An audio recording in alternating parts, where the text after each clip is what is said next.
Good morning.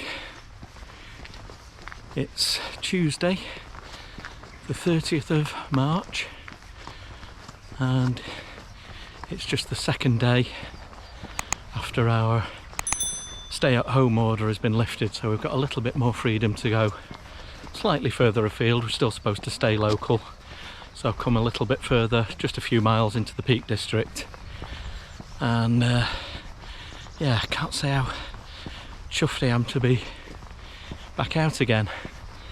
Now, because it's only the second day, a lot of the popular spots are going to be absolutely rammed. It is school holidays as well for a lot of the schools, so I've come somewhere a little bit more off the beaten track to get a bit of peace and quiet. So I've parked up in a little tiny village called Great Hucklow. There's a great pub there called the Queen Anne if you ever fancy staying over. Got a couple of little B&B rooms at the back, very nice. And we're just starting the walk along some very quiet country lanes. So we're heading from Great Hucklow up the hill in the direction of Bretton and on towards Sir William Hill, and then cutting across Eyam Moor and back around through Abney and Abney Moor to the start point.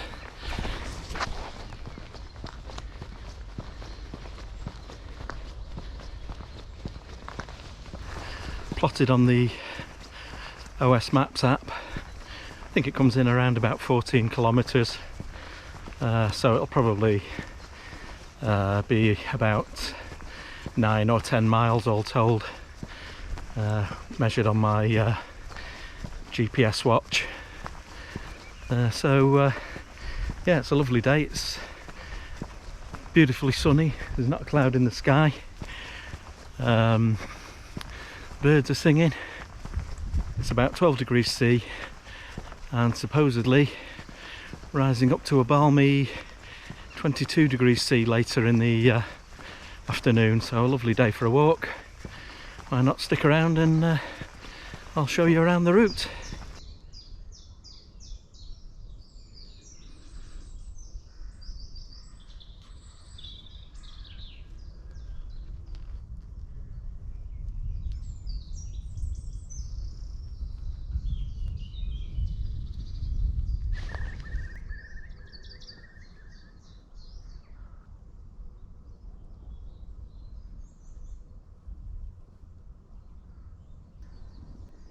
As you start to climb up onto the escarpment over to your right, you can see the slope that drops down to the village of Eyam, which probably deserves a video all of its own. Very interesting place to visit, but also popularly known as the Plague Village.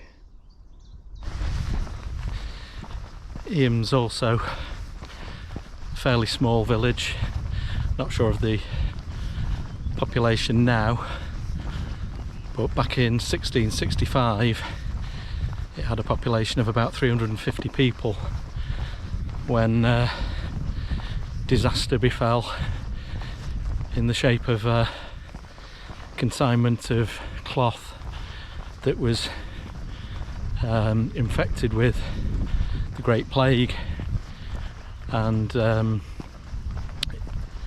there's parallels with today's story, except that they didn't have the knowledge that we have today, but they, under the guidance of Reverend Mompesson, they isolated the village completely at considerable sacrifice and stopped the plague from spreading to the neighbouring countryside and beyond to the rest of the UK. So yeah, very selfless in an age when the knowledge of, you know, the way these things spread was probably very, very limited. And in the end, out of figures vary, but out of the 350 residents in the village, I reckon the death toll stood at about 240, and you know, whole families were wiped out.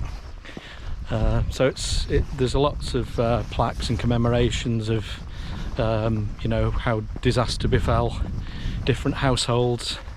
So yeah, well worth a visit. It does get very busy though, so summer weekends, avoid it like the plague. That's a bit naughty, but you know what I mean. Over to the left as we climb up onto the escarpment, you can see the windsock from the glider field. There's lots of gliders around here. Not sure whether they're allowed to fly at the moment or not, but perhaps see if we see any later. And our walk kind of finishes along the perimeter of the just down below the glider field later on. Lovely skylarks, some curlews earlier as well.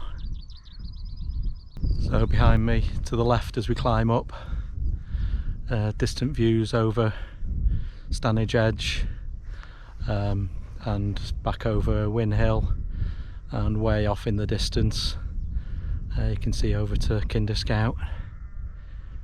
But yeah, endless views today, fabulous. I think that smaller village to the right is probably Fulo, without checking on the map. Just climbing up now towards the Barrel Inn at Bretton, which is nothing more than just a hamlet really, a couple of houses. But this is the highest pub in Derbyshire.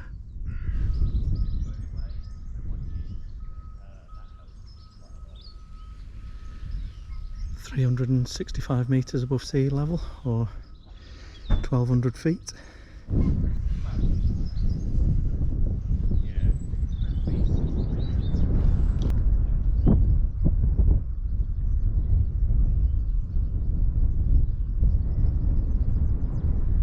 Not a bad view for a summer's day pint. Not at the moment though, unfortunately. As you climb up past the pub, you'll see the radio mast, and that's more or less marking the summit of Sir William Hill. A lot of conjecture as to which Sir William Hill was named after. Nobody seems to be able to agree. The one thing that is agreed is that it isn't named after William Hill the bookmaker. Say it's a well-known lead mining area, and I think these bumps and dips are remnants of small-scale lead workings. There's a number of different paths you can take out over the moors. To the left, we're just going to carry on a little bit along onto Sir William Hill Road, and I think this road and Sir William Hill Road are part of an old pack horse route. It's actually called a salt route, so presumably that's what they used to transport by mule. But as I say, it's on paved road for a while, but it's very, very quiet. Just the odd car or you know, cyclist or whatever. So yeah, very peaceful. And as the minor road bears right, Sir William Hill Road is the laneway that carries straight on ahead. And we continue on up there. Jacket away. Daft hat makes its first appearance of 2021. Eat your heart out Tilly hats. Got this in 2005 from Spain for, I think I paid €1 for it. It's done good service. Probably just see the trig point there on the top of Sir William Hill. there's no direct way over to it. You can probably climb back up from the next path down, but I won't bother just for the sake of it. We'll get the views later on. Let's say 429 metres, 1,407 feet, and that's the highest part of the walk. If you wanted to go down to Eyam, you can take the next footpath to the right, and it drops down past a few features and whatever into the village. Well worth a look on another day. As I say, there's a number of paths to the left. The first one we could take, but I'm going a bit further on down. I'm picking up the second path because it takes us across a bigger expanse of the moorland, and it's a path I've not been on before, so I wanted to choose that one, and that's the one I've plotted on OS maps if you look at the route later. Not sure how well you can see that, but I think that's another old lead mine just over to the right as you start to drop down. So just as the track joins the road again, we want to take the pathway to the left.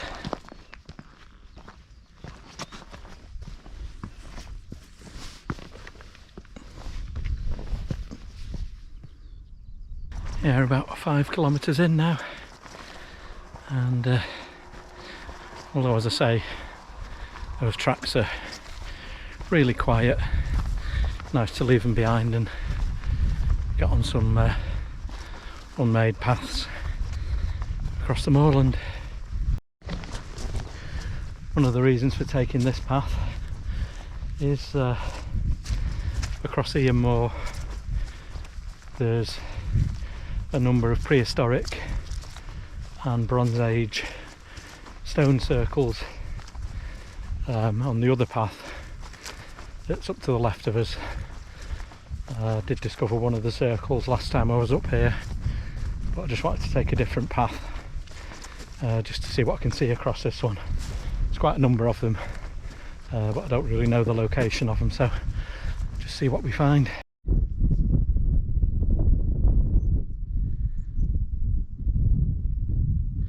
View down over Hather's Edge, Stanage Edge rising up behind,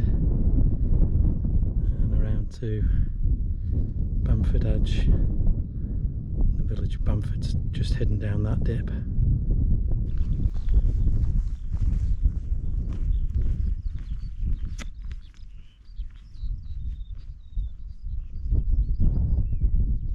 Some sort of workings here. Whether it's just a mine working or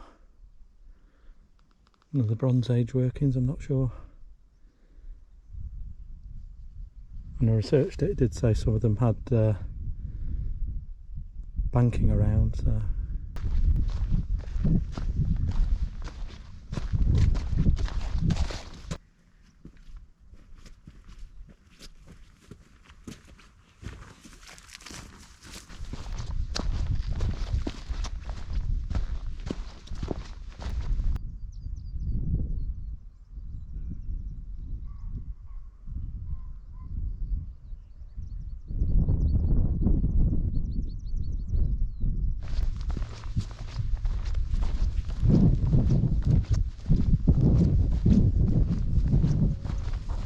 As we get down off the moor,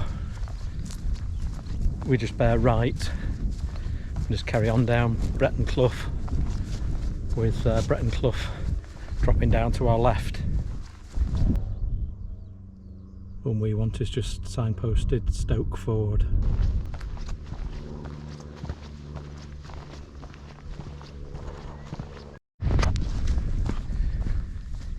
And whilst it might not be as spectacular as Mam Tor, Bretton Clough is another landslide that's caused by the same reasons. It's sandstone overlying shale, and the water permeates through the sandstone, hits the impermeable shale, and then it just creates a a plane for the sandstone layers above to slide and collapse. Geology aside, it's very pretty down here. Ah yeah, to the left there you can see quite a dramatic landslide.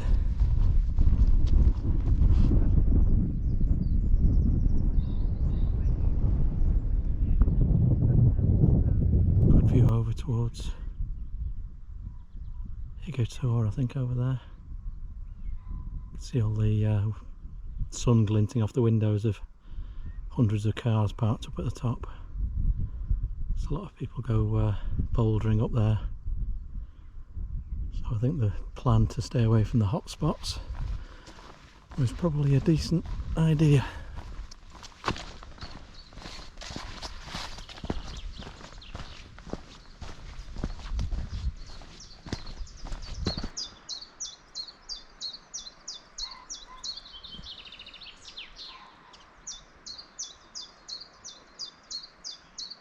So we're just heading down towards the bottom of Abney Clough now, which will turn left along. And I think the stream is called Hogblow Brook, which is rather nice.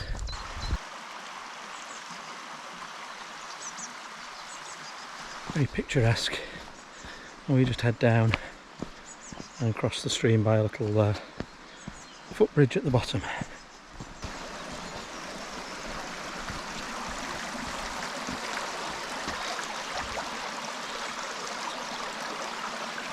It's a lovely spot, just a little bit early at midday, but some stones down here by the river, so I'm going to stop and have my lunch. Nice bit of roast chicken.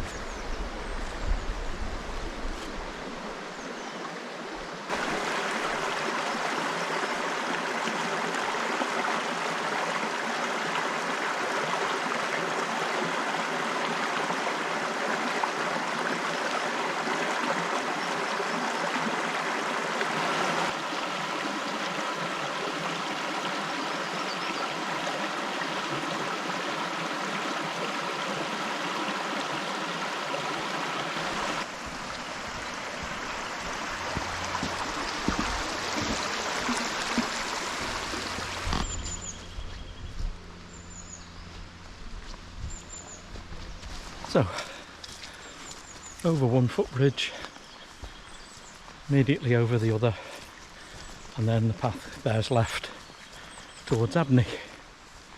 A lovely little spot to have lunch down there, really pleasant. Day's starting to get warm now, considering it's only end of March. So, yeah, lovely to be out, really is, after so long, just on local lockdown walks. As I say, I've not ventured far, but it does open up a lot more options when you can travel just that little bit further.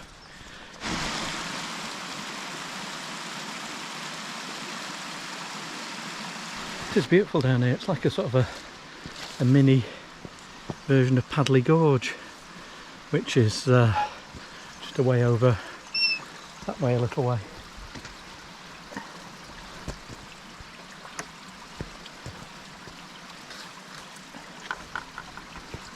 Yeah, extremely pleasant.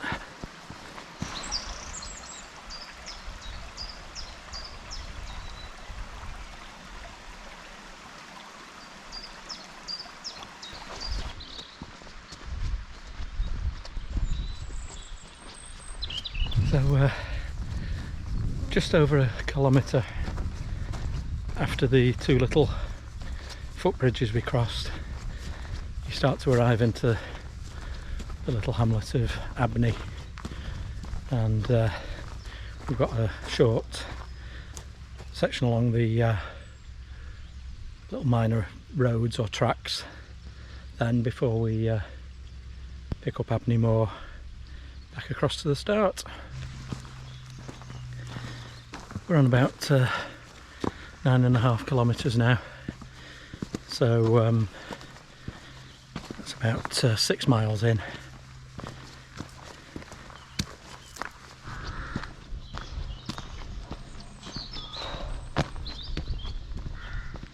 So turning left onto the little road in Abney, just climb up the hill short way, and then we turn right down a minor track.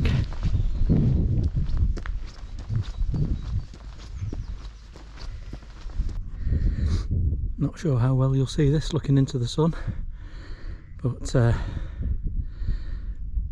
on the skyline is Abney Moor that we've just got across to get back to where we came from, and then spinning round, that's back across the ridge that we walked along.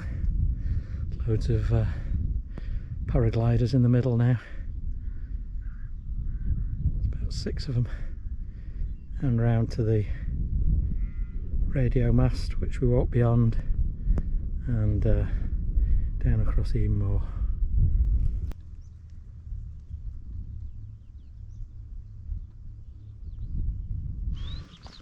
After about a kilometre along that little bridleway, you come out at another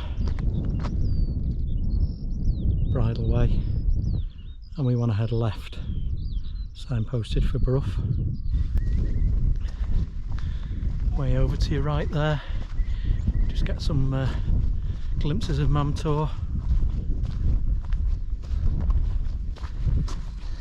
We just carry on along here for a few hundred yards, and we're looking for a pathway to the left across the moor, and we're just approaching it now.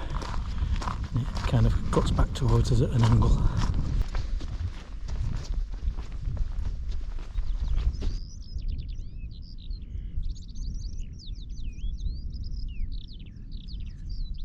So we're just making our way across Abney Moor now. It's a beautiful day. It's really warm down the Cloughs further back. So up here there's a nice breeze, surrounded by sound of the skylarks, and there's gliders flying around, and just over the ridge in the distance there's an absolute flock of paragliders or parasailers or whatever you call them. Loads of them. Now, well, it'll show up on the GoPro, but you've got a really good view of that landslide now along Bretton Clough. It's a lot more dramatic than I thought it was actually. It's quite spectacular. Hard to tell exactly how high it is, but I can see the pub in the distance, so it's got to be what, 50, 60, 70 feet of landslip. As you exit Abney Moor, just turn right onto the little road, and you can either follow the road round back down into Great Hucklow, or look for a little footpath down to the left which takes you across the fields back. And I think we'll take the route across the fields.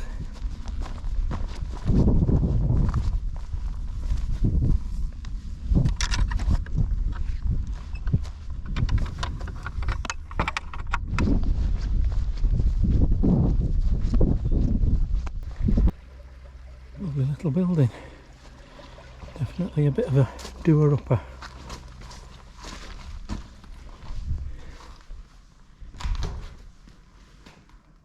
It's got a bit of a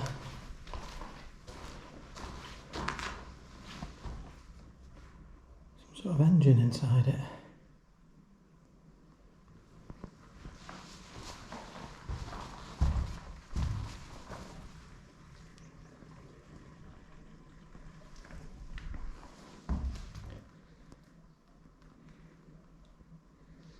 Interesting.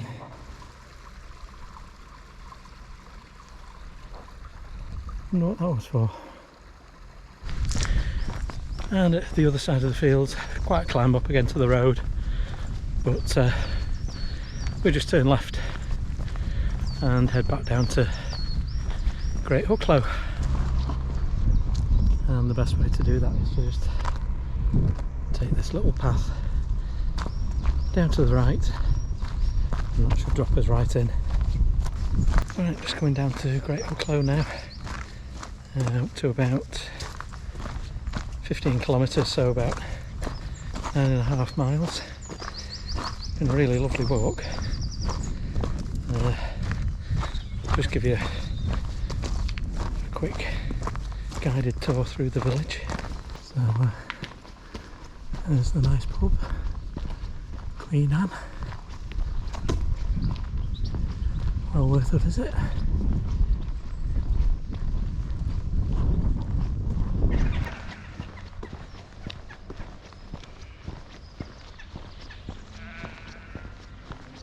Right, so that's about it. If you're still with us, thanks for joining me. I'll plot the route on the OS Maps app and put a link below. But yeah, thanks very much for staying with me on the way around. I'll catch you on the next one. Cheers now, bye.